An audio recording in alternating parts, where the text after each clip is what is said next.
Welcome back to the Fantasy Rugby Draft podcast. Thanks for downloading and listening. My name's Bruce Wilkinson and I'm flying solo. A lot of you folks have asked for a new opening, so there it is. Mossman couldn't be here today, again in the tanning salon, so I apologise up front about having to listen to my nasal drone, but we discussed it and we figured it's probably better to put something out than nothing at all, so apologies for that. You can follow us on normal channels, Fantasy Rug Draft, it's Fantasy RUG Draft, or on Facebook at Fantasy Rugby Draft there. We've also got our Facebook Hall of Fame group, which has got some really good stuff in it, so get in there. And lastly, behind closed doors at support@fantasyrugbydraft.com. A little update from our start bench show that we did on Friday. No one won the Manager Pro competition and didn't correctly identify Hosea Saumaki or predict that Hosea Saumaki would be the top point scorer this week. So that we'll have that same thing out on next Friday. This Friday coming. Same thing, 6:30 New Zealand time. If you've got any questions, hashtag StartBench on Twitter, and we'll put a post up on Thursday night on Facebook as well that you can ask all your questions. Right, so I'm going to flow through this fairly quickly. I don't want to go through the games themselves. We will have a look at the individual teams, but we'll look at how they're going to shake out for this week. It's 4 o'clock on Wednesday afternoon, and we haven't had any team news yet, apart from the Lions announcing their squad that's going to South Africa. Right, let's have a look at the Chiefs and the Bulls, which basically shaped everybody's round this week. If you had Chiefs players in the first game and players in the last game, you did fairly well in fantasy. Anything in between was a little bit of a mess. But I guess if you're redrafting next year, or if you're redrafting right now, that you probably take Brodie Retallick number 1 overall. That's pretty outrageous performance he put in. Folks asked on Twitter whether that was the top performance that we've seen from a lock. And I believe Jed Holloway had a hat-trick performance, but Brodie outscored him by 0.6 upon review, upon the last stats. So really mountain of a performance from Brodie Retallick. My favourite bit was, I think it was Faili came in, started slapping a few forwards backs after a scrum win, and Brodie just gave him the hook, pulled him out of there, said, "You stick back where you belong." Very, very funny, very, very amusing, and very, very Brodie Retallick. From this game, players of note, Chiefs front row. So they performed really well. Nathan Harris got a lot looser than he ordinarily does, or has done in the first few games.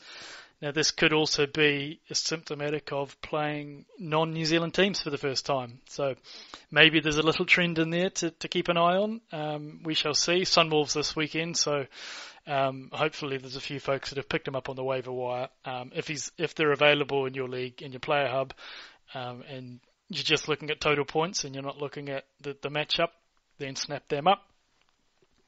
There's a potential for maybe a few changes in this team. We haven't actually heard anything, but in a tough week of buys of Blues, Brumbies, Tars, there's a lot of fly halves in there. If you're looking at Wharenui Hauera, Lealiafano, obviously Foley, even Hegarty, and you're looking at Gatland and Peto. So there's some players in there that are plugging some holes in some teams. And I'm certainly rolling a dice on Marty Mack and Marty McKenzie in a couple of my leagues, just to have a little bit of a punt to see if he is available. Hopefully I can get him before team news come out.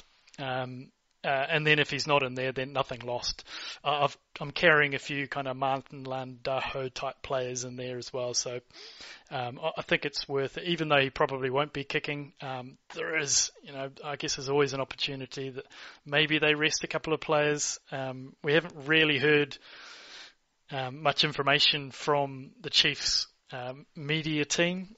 It was quite funny, actually. A bit of a side note. I'm not sure if Elliot Smith, I think, put it out on Twitter that the Chiefs press conference listed out the players that are injured and then put a big note around it saying no other questions will be entered into around injuries, which was very dictatorial. It was a very interesting approach because that's what a lot of media folk and a lot of what you and I want to actually understand is length of injuries and who went on tour. Tony Pulu, I hear, is not too far away.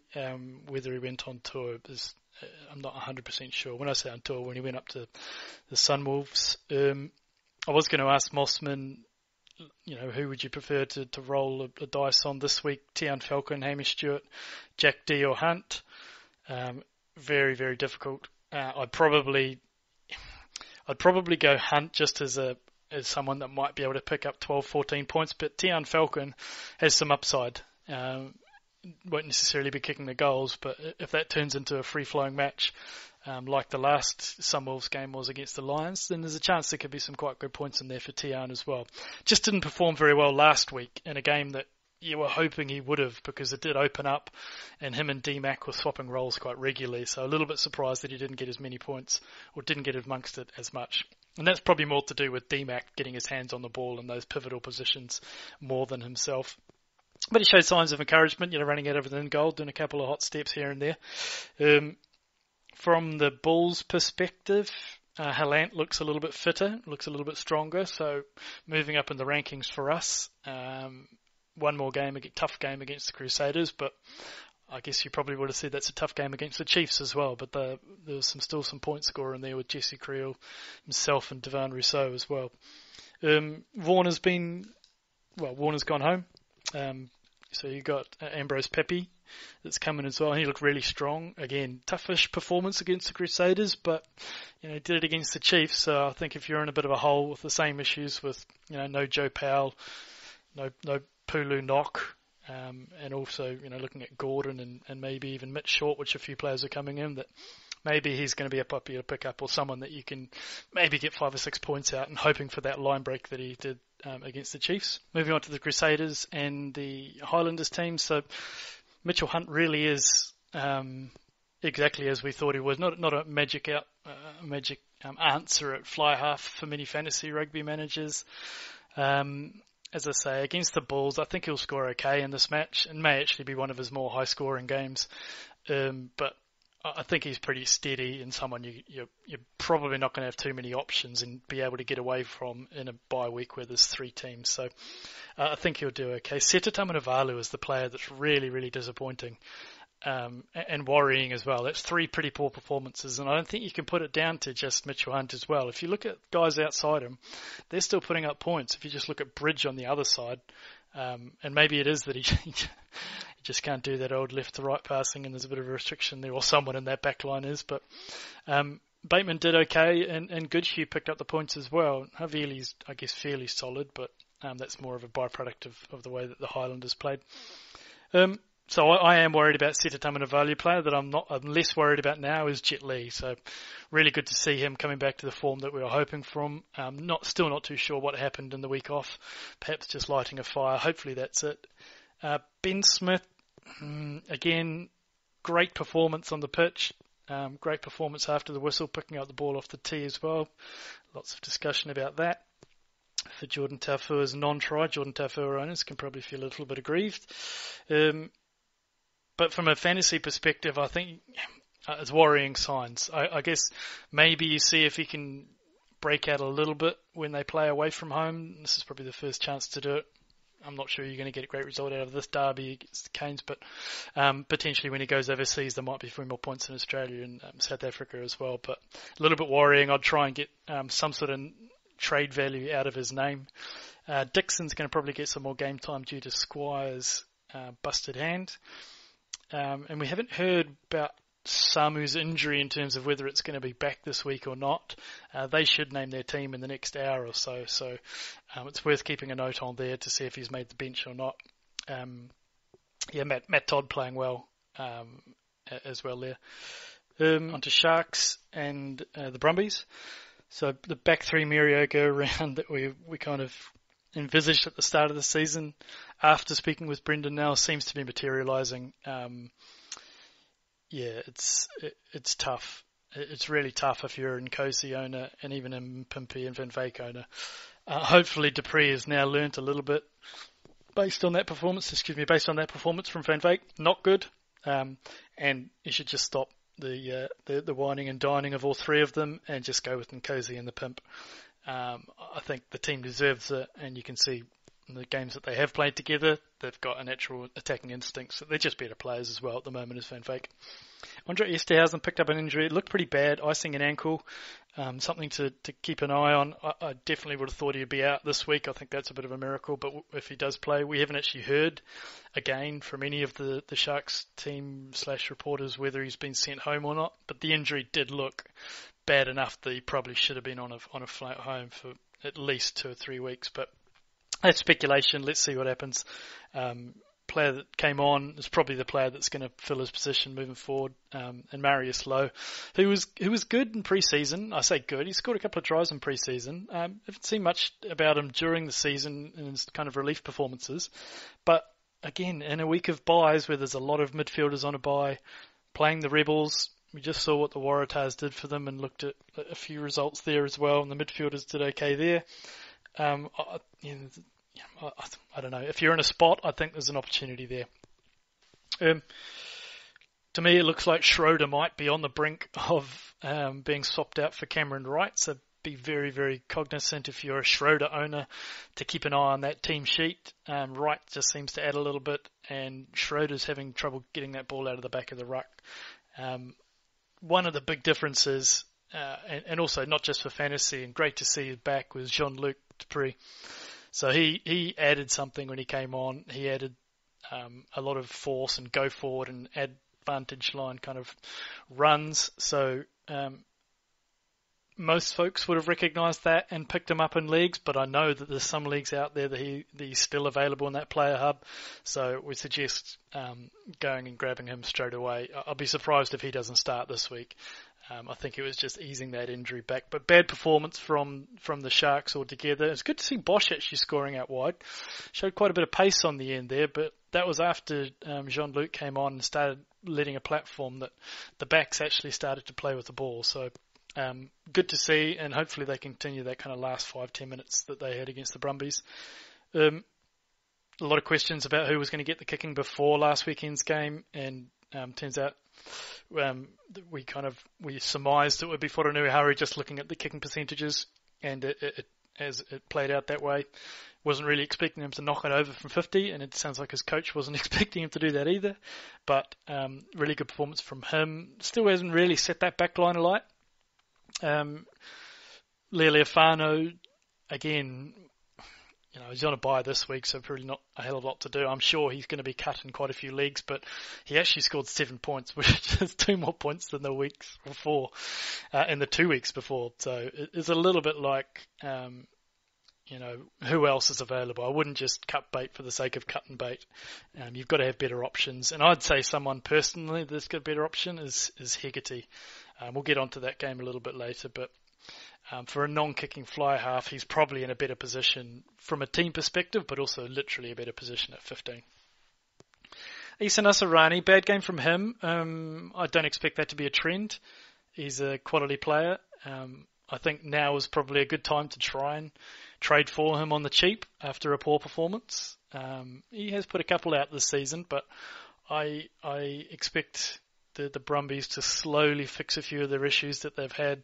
And it was a good win. It was a good win against what I think is actually a fairly decent Sharks team. I know there's a few scribes in South Africa that are fairly harsh on the Sharks, but I didn't think they performed that badly. And certainly with Jean-Luc now as well, I think it'll add a little bit. Pocock's back this week. Whether he gets thrust straight into the lineup, not too sure. Cusac's been pretty good from a fantasy performance as well, but I wouldn't go rushing and cutting Pocock for anyone in the top 10, maybe even top 15 as well. He hasn't been massive point scorer in fantasy rugby, so just be hesitant that he's a saviour of your team and to be really mindful of who you're dropping instead of him. Little side note, Kyle Godwin's been sold to Connacht, not for anything more, but whether that plays in the McKellar's mind when it comes to selection or when it looks to longevity, not too sure, but I'm not sure it does, but just a little side note there as well. Right, Blues and Stormers. I would have thought that Perofranchise is going to start next game week. I know you can't really read too much into Tana. Tana was back to his Tana ways, hating your fantasy team by taking off Nanai, who looked about the only dangerous person next to the Ioannis on that field. He took him off, left Duffy on the field, which beggars belief, and brought Moala on as well. So you really want to open those outsides up by bringing Moala on. Absolutely. Moala actually played okay as himself, but in terms of trying to open up that back line and really get to the flanks, nope. Not very impressed with Knock. He was very slow, and also just couldn't quite get the ball out of the ruck as well. It just seems like he's picking the ball up and passing it, and as a Crusaders fan, it flashbacks to Justin Marshall. But yeah, they're in a bye this week, so it's worth, if you've got players in that Jaguares game on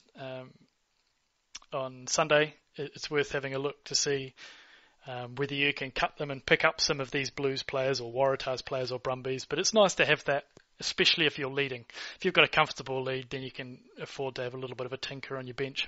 For the Stormers, we don't expect SP Murray back this week. I think it's probably one more week for him. And it just seemed that all the rugby went JJ's way. JJ Engelbrecht as a midfielder, he's probably got another week with him, so he's worth starting when SP Murray and Sinatla are out. And Dylan Late's interesting decisions at fullback. I would have thought he would have scored a few more in this game. Let's see how he goes. This week against the Reds. Playing pretty good defence, the Reds, so it'll be interesting to see how they crack that nut. Cobus Feast is still probably out there in a few leagues and hasn't had a radar. It'll be interesting to see. Again, we don't have team news, so it's hard to predict, but I would have thought that Fleck would have given him a little bit of a run as well. Really good performances from Carr and Khaleesi from an attacking perspective, but watching Akira Ioane just stroll over the top of, to score that try off the back of the scrum was a bit criminal. Harsh on Khaleesi, but that was something that was quite a big miss from him. The Stormers front row, again, putting it out. Now, Mossman did mention that he was going to put some analysis together around who was the individual players that are scoring points in the front rows, so we'll have to shelve that for next week. Actually, he challenged me to do a redraft top 10 as well, so look at the players that are, if you had to redraft again today, how would your top 10 look? And also the busts as well, so which players do you think, just an absolute shocker? And we'll shelve that as well. I've got them prepared. Did my homework. However, as he's not on to debate, we'll shelve that for next week. Moving on to Lions and the Sunwolves. So as I mentioned at the top, the Lions are on tour in the Jaguares land, so they haven't taken Cronje as probably the main fantasy impact. Again, if you're scratching around for halfback, Mark Van Vuren, I think probably not a bad shout, likely to get the start. So yeah, decent in there. Rohan van Rensburg, just not a winger. Mapo is, though, so really interesting decision from Swiss. We mentioned at the start of the season that he's got three really good midfielders that he needs to fit in there and get them clicking and get them working together. How he's going to do that, a bit of a challenge. Thus far, he's made a pig's ear of it. So let's see if he actually plays these guys in their more natural positions. That's probably about enough for the Lions. You look at goodness gracious. So we weren't too sure if Saumaki was a 1 week wonder, but he looked even better than the first where he scored a try from a maul. This time that one try he scored going down the left where he beat 15 players in the Lions team was really, really impressive. Again, he was the top point scorer of the week. No one in the start bench show identified that, so we're going to run that same comp again this Friday night on the start bench show. Tupu is probably another player that you really can trust now, as long as he's actually named in the team, and that's Jamie Joseph's want. He's got a plan, so follow that through. Moving across to the Jaguares and the Reds, this was a pretty dire game to watch on Sunday morning with your cornflakes. Knock on after knock on after knock on from the Jaguares, and just their line out didn't perform, scrum didn't perform. There's a lot of players that I'm sure will be doing sand dunes from Ledesma in training this week, and I would suggest there might be some changes as well. So whether that's meaning that Lindaho might get a run and maybe De La Fuente comes in as well, they're going to have to change something up. They can't keep players in the team after that performance. There has to be heads that roll. player that I'm really only trusting is Boffelli, and to a lesser extent Sanchez as well, especially when in such a tight fly half market. And another fly half went down as well, so Iglesias' injury, so you probably can't look at him for fly half points this week as well. So keep an eye on the team sheets for them. Maybe do the same thing as what a few folks are doing, rolling the dice with Marty Mack or Lindaho as well. From the Reds, Scott Higginbottom's back this week, likely to start, I would have thought, and Timo switching to 6. Whether that changes Timu's role in the team, I'm not too sure.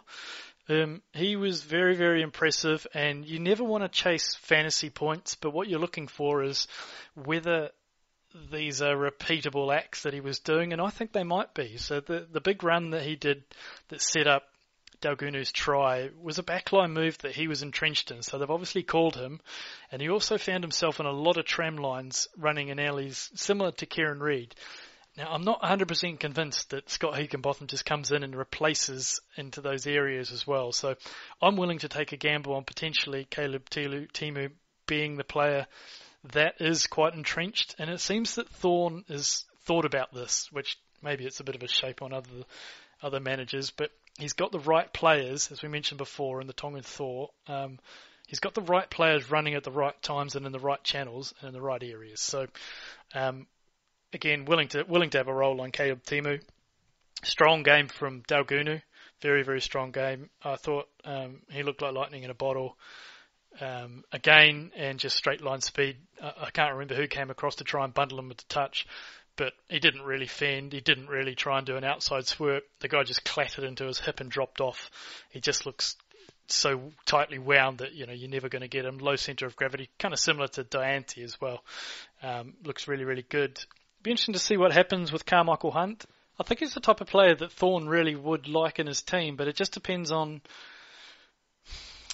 that level of trust that he's got with him and how much Thorne wants to kind of pile on in terms of showing an example of this is not how we have our players behave, and you're a senior member of the team, we need to set an example. So it'd be really interesting to see how he manages Carmichael in that instance, and whether he goes to 12, Samu Karevi goes out one, or whether he goes straight into 15 and just takes over Toa's spot. Maybe the latter, because it looks like Chris F. Satir and Samu Karevi are actually putting some good stuff together in midfield and starting to work as a combination. And it works well for fantasy managers with Karevi as well. He's getting his hands on the ball a lot more.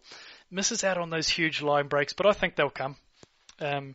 Red's front row again, very, very strong, very strong. And it's not just Taniela Tupou that's doing it as well. It's across the whole of the front row. Very, very impressive. They had a really long trip to South Africa via London. Some interesting yellow fever certificates that were missing. So quite what toll that takes on them going into a really tough and fired up Stormers team. We shall see.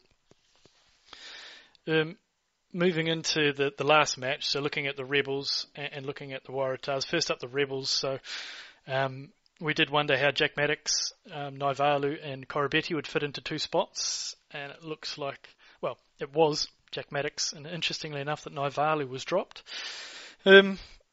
This week, DHP was knocked back into 1982, which looked like a really scary one. Looked like a bad concussion. And I know that you're either concussed or you're not concussed, but that looked pretty scary for him. So we don't expect him to see him at least this week, and potentially a lot longer as well. So Jack Maddox is probably our prediction to move back into 15, which will open him up as well. Really, really impressive performance from Jack so far. He's got an eye for a counter attack, and he's not afraid to really take it to the lines of some of these much more proven Super Rugby players. It's impressive thus far from Jack. Talk of him going into 10, I'm not sure. I'm not sure I'll be wanting to do that. He's performing really well out wide, and he's got sneaky pace as well. For those that keep on doubting Tom English, just keeps on putting up performances. Your doubters will keep doubting. People on their team keep putting up points. Folau, interesting case. I don't like what I'm hearing from Daryl Gibson that they're just going to bombs away into the corners, mainly because that's not all that productive from a fantasy rugby draft perspective. What you're likely hoping for in that instance is that he either picks up a defender beaten or maybe even an assist, but he's just not getting the running meters. If you look at the running meters that he did compared to his previous weeks, they were down a lot. And this was in a game that was just end to end, and especially in that second half when the Waratahs did a full court press and they just flicked it on. He didn't get many meters. I think he got 30 meters, which is almost a third of what you'd expect from Israel Folau. Foley, I made a joke at halftime on one of my chat groups about him, and he as being one of the busts of the season. That wasn't a joke. It was marginally funnier than that. But a bit of a relief to see him come out and do what he did in the second half. Kicking was really, really good as well. So I think we can kind of hold off the panic buttons a little bit for a while for him. And if you were handcuffing him with someone else and you're worried that you couldn't get rid of that second fly half because you were nervous about Foley, I think you can start looking for that now. Naiyaravoro, I think he probably will start next week, mainly not because of his performance, which was really, really impressive, but because Fekete got injured, and I think they'll probably go with Rona in the midfield. They looked a bit better balanced team when that happened as well, and that just opens up Naiyaravoro. So I would, again, if you're looking for a player that you want to stash for next week, there's probably a decent option to do.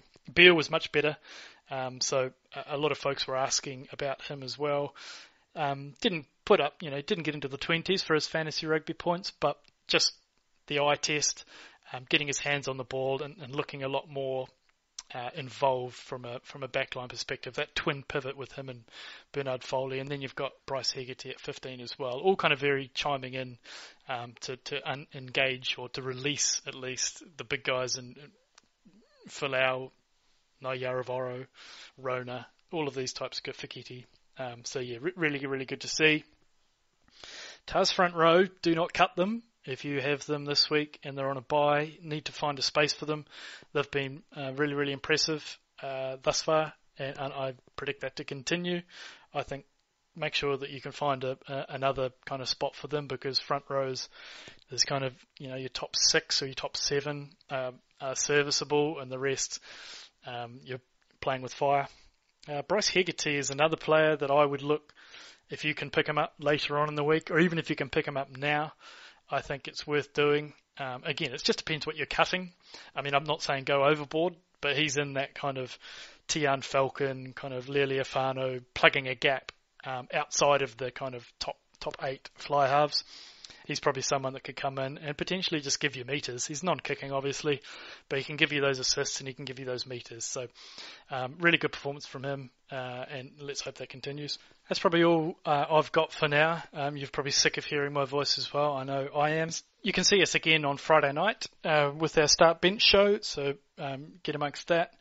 It's good value. We've got a Manager Pro competition that we give out as well there to those that can predict who scores the most this game week, Gameweek 6 coming up. You follow us on Twitter at Fantasy Rugby Draft, that's Fantasy RUG Draft, or drop us a note at support@fantasyrugbydraft.com. Thanks for downloading and listening. My name's Bruce Wilkinson. Held to your repeato.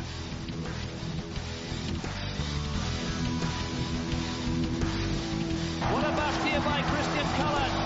Plenty of support, and what a dummy!